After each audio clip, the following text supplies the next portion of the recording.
Ahmet, ben pasta aldım. Nedir bak kızım? Ali gidin acaba pasta aldım. Usta kadar pastadan katarına kussak bolama. Әрине нұрлан, ағайып тастардың қатарына қосуға болады. Мына тастарды асыл тасты қойыңызшы. Жарайды, Ахмет. Бұл тастардың атын асыл тас деп қоямыз. Балалар кез келген затты қолымызбен ұстауға Болмайды. Сондықтан бізде тасты өзіміз салып алып, жаңағы Нұрлы айтқандай, бұл тасты тобымызға апарамыз. Балалар тобымыздағы тастардың қатарына қосу үшін ең алдымен біздер тазалап жуып аламыз, зерттейміз. Сосын Ахмет айтқандай, тастың атын не деп қоятын болдық, Ахмет? Асыл тас. Асыл тас деп атын қойып, ғажайып тастардың қатарына қосамыз. Жүре қойыңдар, балалар. Біздің алдымызда не тұр, балалар? Тас. Тас тұр. Тасты қайдан әкелдік? Балабақшаның Салынан.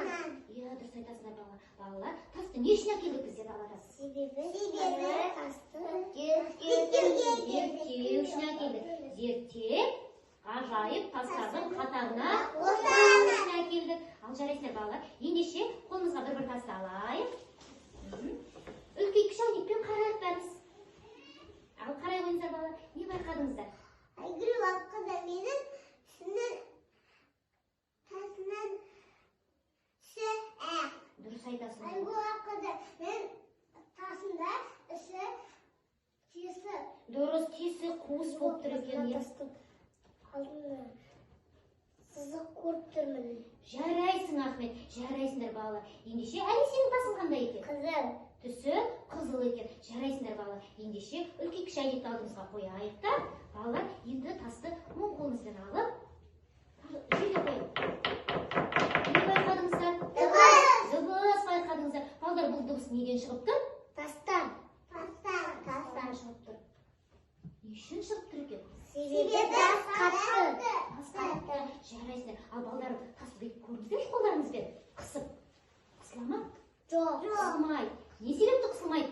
Себебі қатты. Жарайсыңдар, балалар. Балалар, Бір-бірімізге лақтыруға болмайды. дұрыс айтасың. Бір-бірімізге лақтыруға болмайды. Не үшін болмайды? Себебі біз жарақатты боламыз. Дұрыс, жарақаттанып қаламыз.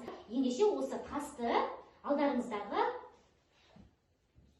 Суға салып көрейік. Ал салып көре қойыңыздар. Не байқадыңыздар, балалар? суға батып кетті. Батып кетті. Не себепті батып кетті екен, балалар? Себебі тас ауыр. Себебі тас ауыр екен, балалар. Ал ендеше, балалар, келесі алдымызда не бар екен қараңыздар, алдарыңызда? Ағаштар бар. Енді ағаштарды алып, осы ағашты суға салып көрейікші. Салыстырайық, балалар, сосын. Ағаш сала қойыңыздар. Батпайды. Ал себебі айырмашылығы қандай? Себебі тас қатты әрі ауыр, ал ағаш жеңіл. Сол себепті судың бетіне шығып тұр. Жарайсыңдар, балалар. Балалар, енді біздің алдымызда тастар тұр. Осы тастардан бізде, балалар, бір бейне жасап шығара қояйық. Ал тасты алып бейне жасап шығара қойыңыздаршы. Тасты, балалар, бейне жасауға, қолдануға бола ма екен? Иә, болады. Ал қолдана қойыңыздар. Айтағы, Ахмет.